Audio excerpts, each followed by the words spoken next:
Okay, now we're going to graph some sine and cosine curves from scratch. I want you to make sure you have in your notes the steps we're going to take. So leave some space like I have over here on the right to actually put the steps down as we do this. Okay, number one. Our first step is just like we saw in the last video.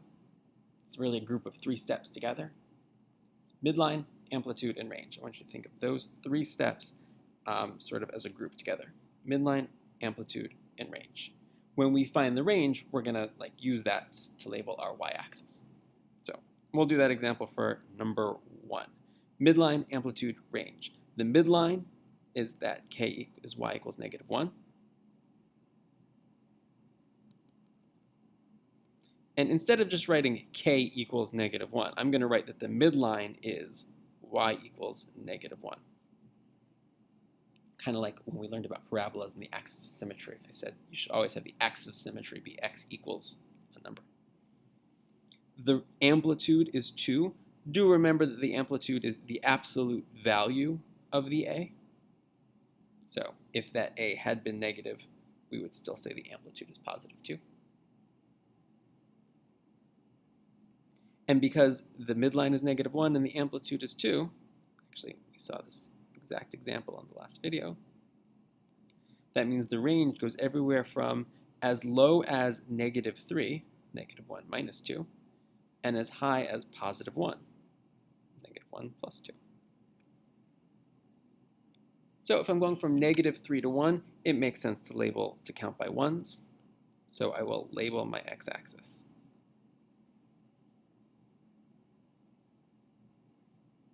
I want you to think of that y-axis exactly the same time you think of the range.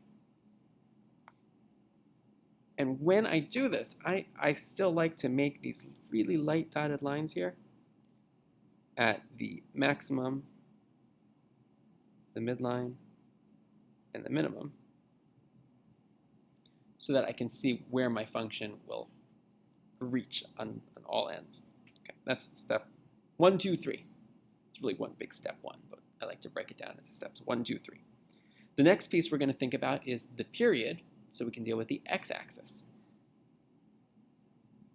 So we will find the period. Do this in a different color. So this time we take the formula. Remember, the period is not 2. The b is equal to 2, and we use that to find the period. But really important, the period is not 2. The period is equal to 2 pi over b, which in this case is pi. So our period is pi, and we're going to use that to label the x-axis. And this is the part that's a little bit trickier, so pay close attention to this. When we draw our sine and cosine curves, when we were drawing the parent function earlier, we kept breaking that period into 4 equal parts, the 4 quadrants, right? Like 0 degrees, 90 degrees, 180, 270, and 360 again, or in radians, the pi over 2, pi, 3 pi over 2, 2 pi. It's always in 4 parts because our sine and cosine work in quadrants. So what I'm always going to do, no matter what this period is, it could be a really, really big number, a really, really tiny number. If I want to graph just one period here, what I'm going to do is count 4 equal spaces along my x-axis. In this case, it's already labeled for you. If you were just doing this on clean graph paper, you would count 4 equal spaces. It doesn't have to be 4 boxes. You can do 2 boxes at a time on graph paper. But count 4 equal spaces, 2, 3, 4, and that is where your period gets labeled. So in our case, the period is pi, so I'm going to label that 4th space as pi. Make sure you write down what we're doing here using words. Use your own words here. You can pause the video to write down in notes. But make sure you understand what we're doing. Counting 4 equal spaces, and that's the end of our first period. The reason why we do 4 equal spaces is because when we graph our quadrants, we always talk about how the sine starts at the middle and goes up to the max, and then to the middle, and then the min, and then the max. That's a total of 4 steps. So we want to be able to show those 4 steps. Okay, once we have the last ending step drawn, we can figure out what is halfway there. Well, halfway to pi, that would be the second of the 4 steps is pi over 2. And if we want to figure out what the step before that is, we can just cut that in half. Pi over 2, or a half of pi, cut in half again, is a quarter of a pi. And sometimes you get to some weird fractions here, and that's okay. But now we figured out that each step on this x-axis is a quarter pi. So that is a quarter pi, a half pi, or 2/4 pi. The next one will be 3/4 pi, so I can label that also 3/4 pi.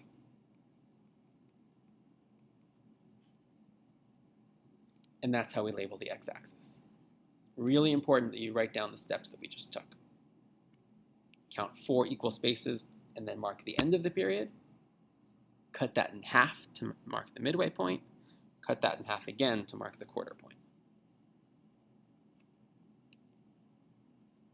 And now we're going to mark the 5 points of our in this case it's a cosine curve. So remember that a cosine curve starts at the maximum. At the first quadrant, it's halfway down, so it's the middle, and then the minimum, and then the middle again, and then the maximum. If you can kind of remember that visually, you don't really have to think too hard about the numbers. From 1 to -1 to 3 to -1 again. Sorry, that should be -3. And so once we've got that, we will connect those to make the curve. We actually are going to add a 7th step next class, or next lesson, which is why I didn't number this curve step, because it's really step 8. And remember, at the top of the cosine curve, I show that I'm turning around again before I draw my arrows. By the way, anytime we have the graph made in radians, we can also very quickly put it in degrees if we want to. Because I could have said that this period, which was 2 pi over 2 equals pi, I could have just as easily said it was 360 degrees over 2, which is 180 degrees. So I very easily could have labeled my x-axis in degrees. Either way, it's 4 equal steps, and then the 4th one is the end of my period. So that's the 180 degrees. And so the halfway point to that would be 90 degrees, and the halfway point to that would be 45 degrees. And then if you really need to mark that missing 3rd point, you can just take 45 and multiply it by 3.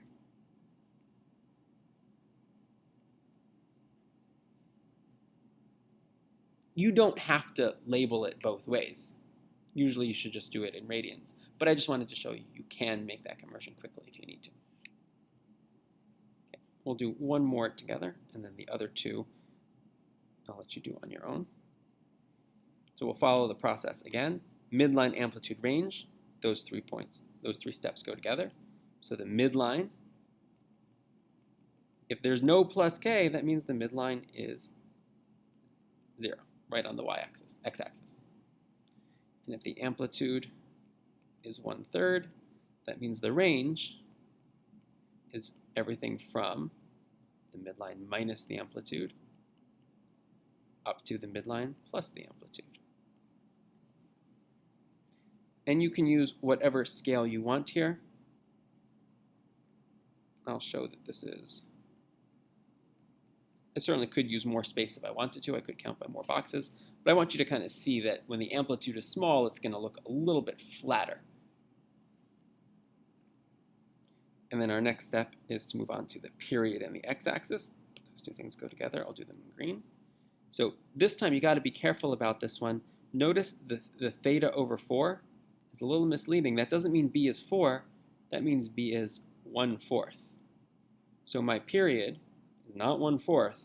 My period is 2 pi over 1/4. And of course, dividing by 1/4 is the same as multiplying by 4. So my period is 8 pi.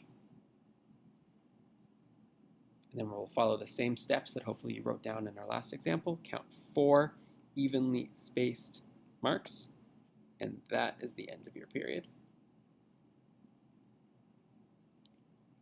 The halfway point was just halfway to 8 pi. Halfway to there is 2 pi. And so you can see each of our spaces we're counting by 2 pi. So that third one would be 6 pi. I'm going to go back and just draw my max and my minimum there. I'm not going to draw the midline because, well, if I did, you wouldn't really see it. It's on the x-axis. And so I will draw the 5 points. This time it's a sine curve, so it starts in the middle and then goes up, down, all the way down, back to the middle again. And we can draw our curve on that.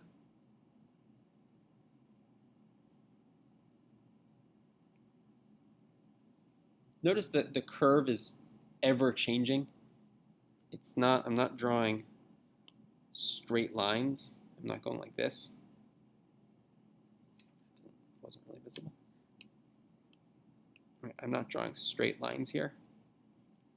It's got to be a curve.